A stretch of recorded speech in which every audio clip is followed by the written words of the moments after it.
Monsieur le directeur général, Excellences, Mesdames, Messieurs, je suis à la fois très émue et très heureuse de prendre part à cette importante cérémonie organisée en mon honneur. Aussi, permettez-moi, avant toute chose, d'adresser mes premiers mots à Monsieur le directeur général de l'UNESCO.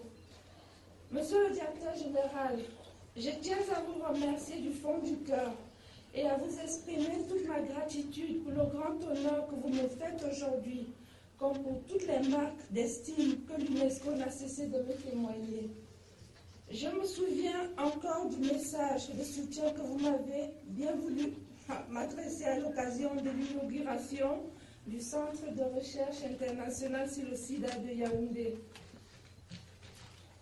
Je n'ai pas oublié non plus l'honneur que vous m'avez fait en me décernant la médaille Marie Curie de l'UNESCO.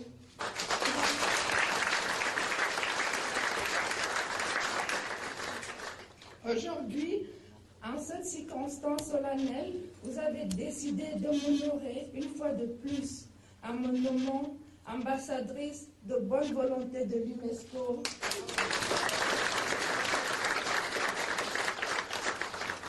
J'en suis naturellement très fière et je tiens à vous remercier très sincèrement. C'est pour moi bien évidemment un grand honneur, une grande marque de confiance, un réel motif de fierté. Mais je vois surtout à travers cette distinction un encouragement à persévérer dans les actions que je mène en vue d'aider et d'assister les populations vulnérables au Cameroun, mais également sur l'ensemble du continent africain.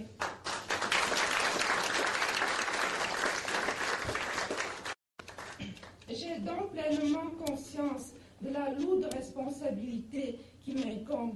Au moment où je reçois ce titre d'ambassadrice de bonne volonté de l'UNESCO, je m'engage à l'assumer avec l'ardeur, la foi et le dévouement nécessaire.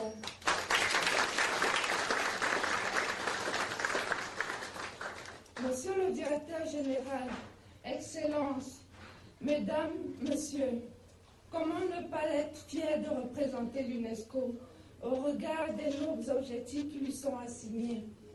Comme a eu à le dire mon époux, le président de la République du Cameroun, dans son discours à la 34e session de la conférence générale de cette organisation, l'UNESCO incarne les valeurs de justice, d'équité et de solidarité, des valeurs qui nous sont chères à tous. En effet, les nombreuses actions qu'elle entreprend dans le monde illustrent et confirment ce jugement. Je suis aussi, quant à moi, heureuse de constater que celles que, modestement, je m'efforce de promouvoir dans mon pays et ailleurs, vont dans le même sens et s'inscrivent parfaitement en droite ligne des missions définies dans le plan d'action qui vous a plu de me proposer.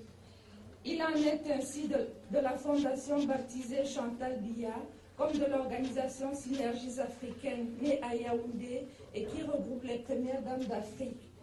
Tant dans le cadre de la fondation Chantal Biya qu'au sein des Synergies africaines, nos interventions s'adressent aux plus démunis et couvrent plusieurs domaines essentiels, notamment l'accès à l'éducation primaire pour tous, par la construction des écoles telles que les écoles des champions, l'éducation préventive contre le VIH-Sida, l'éducation en faveur des minorités à l'instar des pygmées, l'accès à des soins de santé de qualité, notamment pour les femmes, la promotion de l'égalité des sexes qui se traduit par la mise en œuvre effective des projets innovants et ambitieux, à l'exemple de l'opération 100 000 femmes Horizon 2012, ayant pour finalité la formation des femmes à l'utilisation de l'outil informatique et de l'Internet. À ce jour, près de 50 000 femmes, dont la moitié constituées de femmes rurales, handicapées, d'orphelins, de filles mères et d'albinos ont déjà été formées. Telles sont, Monsieur le Directeur général, Mesdames, Messieurs, les principales actions que nous menons depuis quelques années. Nous le faisons avec ardeur, je dirais même avec certaine passion, mais aussi sûrement avec le sentiment d'apporter un peu d'aide à l'humanité et au nombre toujours croissant d'hommes et de femmes et de jeunes qui sont dans le besoin. De ce point de vue, je suis portée à croire que nous contribuons à un niveau certes modeste à la mise en œuvre du programme de l'UNESCO que vous avez à cœur de mener à bien. Je serai donc très heureuse désormais, je veux dire officiellement, de pouvoir me mettre plus activement au service des idéaux et des grandes causes de l'UNESCO. Soyez assurés, Monsieur le Directeur Général, que je donnerai le meilleur de moi-même pour m'acquitter de la noble mission que vous avez bien voulu me confier.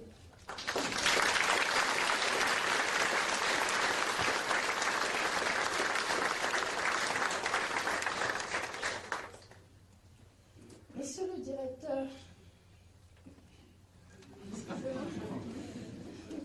Mesdames, Messieurs, en recevant cette distinction, je ne peux m'empêcher de penser à mes sœurs africaines, à toutes ces mères et enfants d'Afrique qui luttent au quotidien pour donner le meilleur d'eux-mêmes dans des conditions souvent difficiles. Je pense aussi à tout le personnel de la Fondation Chantal Biya,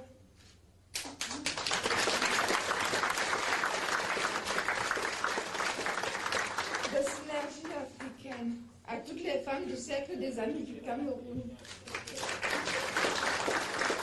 Et je veux partager également cette distinction avec vous tous ici présents.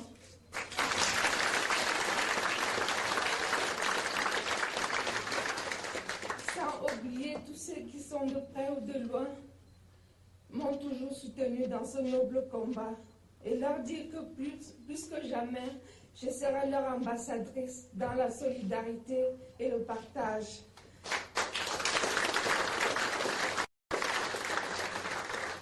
Je ne saurais terminer mon propos sans exprimer toute ma reconnaissance à mon époux, le président de la République du Cameroun, qui n'a cessé de m'aider et de m'encourager dans toutes les actions que j'ai entreprises jusqu'ici.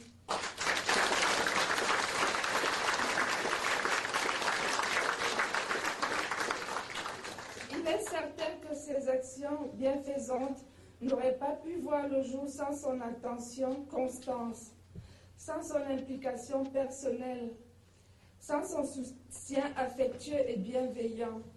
Encore merci, encore une fois merci, merci à toutes et à tous de votre présence et de votre aimable attention.